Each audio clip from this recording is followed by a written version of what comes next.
Hai, Assalamualaikum. Apa khabar? Semoga semuanya sihat ya. Hari ini saya nak share satu lagi petua tradisional yang sangat bagus untuk kesihatan kita. Sebelum tu, jom tekan butang like dan subscribe bagi yang belum subscribe untuk mendapatkan petua-petua yang lain. Thank you.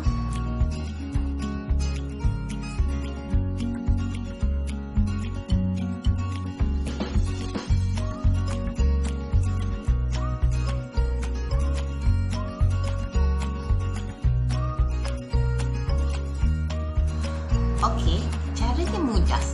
Kita ambil sebiji limau dan kicap. Kita perahkan limau ni dalam kicap.